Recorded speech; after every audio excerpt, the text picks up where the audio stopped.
After all these years, the long-awaited sequel is finally here. Pikmin 4, the Nintendo Switch. Aren't I a stinker? Yeah, so we're actually talking about Pikmin 3 Deluxe, an upgraded port to the 2013 Wii U release, which now includes a brand new Prologue and epilogue. So that's kinda like Pikmin 4, right? Well, we'll get to that. At any rate, it also includes significant control changes, new difficulty levels, as well as a brand new split-screen cooperative mode too. So, does Pikmin 3 still hold up 7 years later? And is it even better on Nintendo Switch? Well, let's find out. But first, let's discuss what hasn't changed, and well, that's most of it. You still control a 3-person crew on an expedition to retrieve as much food as possible in an effort to feed their starving population back home. But doing so is easier said than done, as you'll have to explore a strange planet while carefully managing your limited time and resources. Being Pikmin, who you'll send out to work on a variety of tasks, like building bridges, attacking enemies, retrieving fruit, and much more. But time is an ever-present factor too, both in the micro, as you rush to finish tasks before the sun sets each day, and also the macro, as you have to outlast your dwindling food supply that's only replenished by collecting fruit. Pikmin is, in essence, Nintendo's take on a real-time strategy game, only with you operating at ground level rather than from a god's eye perspective. And yeah, I suppose it's a fair amount cuter than most other RTSs too. I'll never get tired of singing Pikmin. Now, Pikmin 3 arguably pushed the simple concept to a near breaking point, with far larger maps than ever before filled with a network of interconnected caves and pathways, along with a 3-captain team with which to explore it all, allowing you to manage different Pikmin teams all across the map. It could be a lot to take in, and this was compounded by the cumbersome Wii U interface, in which the gamepad's second screen was the only way to access the map. On the surface, it sounded like a good idea. You had a screen perpetually dedicated to your map. But in practice, I found it super annoying when using the Wii pointer controls, as it required you to either set up the gamepad on the table in front of you or balance it awkwardly in your lap, while jabbing at the touchscreen in order to see the map or issue commands to the other captains.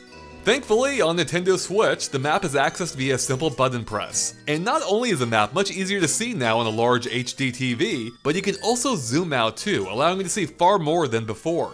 Which is so much better and less annoying to use. And it's made even better by the fact that the entire map is now visible from the start, meaning you no longer have to explore an area on foot first in order to reveal it on the map, as was the case on Wii U. Although you will have to still visit an area first before you can use the Go Here command to automate your fellow captain's movements. Oh, plus there's a brand new toggleable mini-map too, which basically provides the function of the gamepad without the annoyance. These enhancements alone address my biggest issue with the original game, and make exploring these massive environments less confusing and thus more fun, while also making the Go Here command even easier and therefore more useful.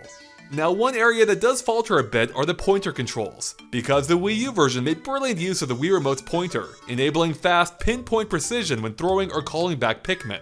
It felt perfect. The Switch attempts to replicate this using the built-in gyro instead, and it works well enough.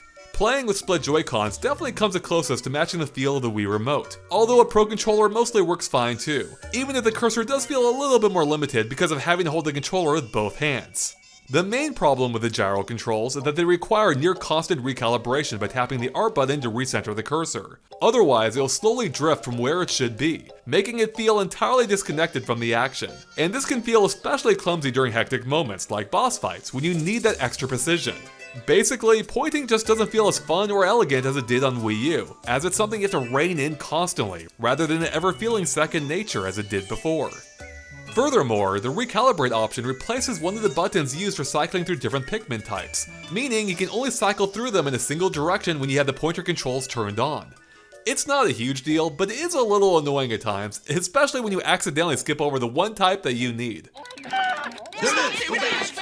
Too late, I'm in the 40s, gotta go around the horn. Of course, you can turn off the pointer controls entirely and use a control stick to aim instead, much like in Pikmin 1 and 2 on the GameCube.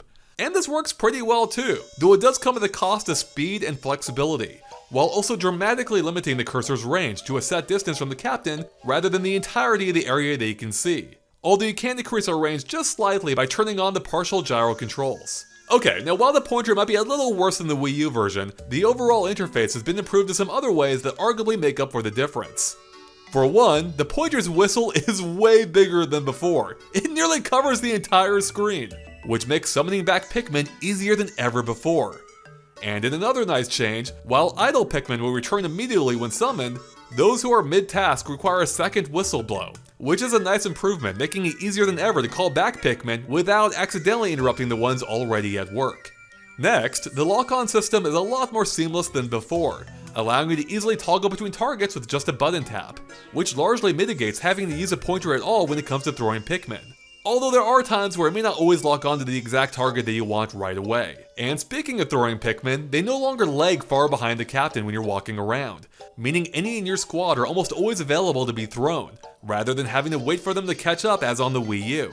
And then there's a revamped charge attack, which is so much more accessible this time. No longer do you have to lock on first, now you just tap a button and have your Pikmin charge an enemy or object all at once.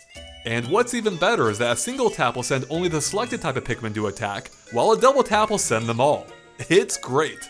Speaking of great things, you can now summon all the Pikmin on the field back to base camp at once by having your ship send out a massive whistle that covers the entire region.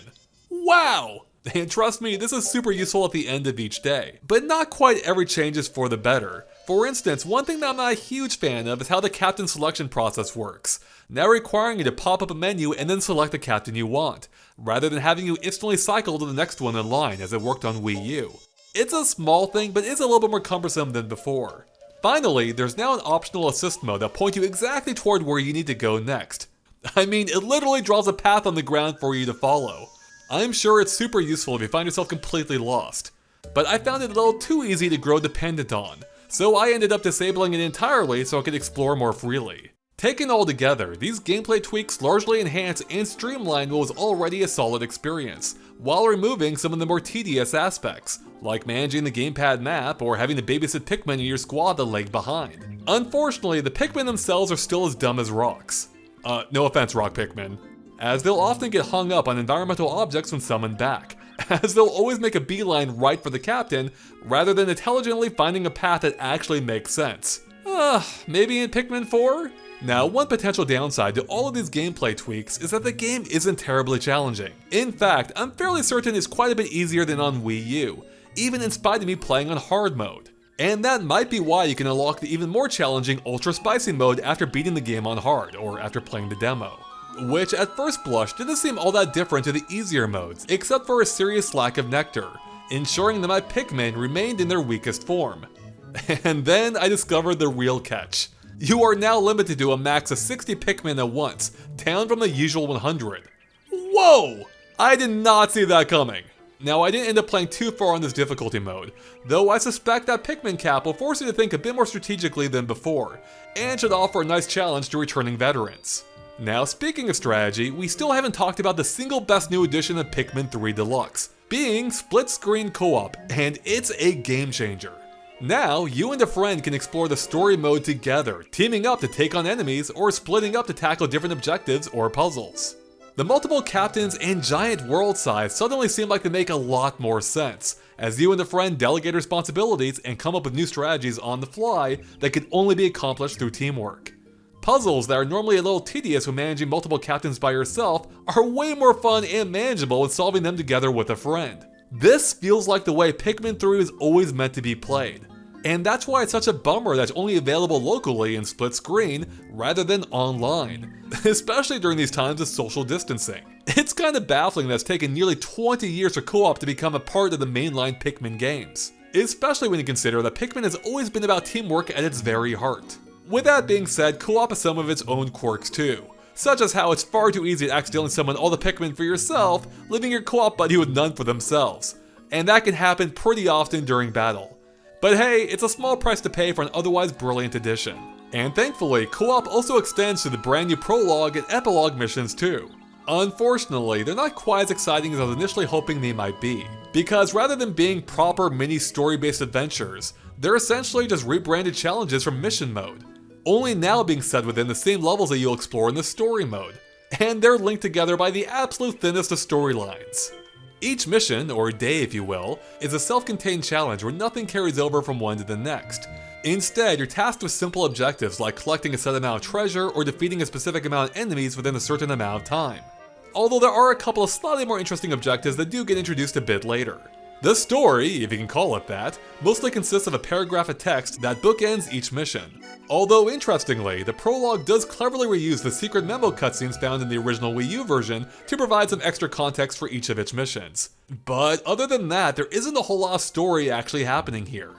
So yeah, Pikmin 4 this most definitely isn't, even if there is a cute moment or two in there. Altogether, you're looking at about a couple of hours of extra content, and possibly a bit more if you set out to platinum each of them. Although I was able to breeze through most of the challenges on the first attempt, and it's made even easier for playing in co-op. Which you should totally do, by the way, because co-op is awesome. Speaking of multiplayer, Bingo Battle is back too, and it's still just as crazy fun as it's always been. Basically, it's a race between you and a friend to collect the specific rewards you need to score bingo on your card. It may sound simple, but things can quickly spiral into complete chaos as you both fight over the same objects.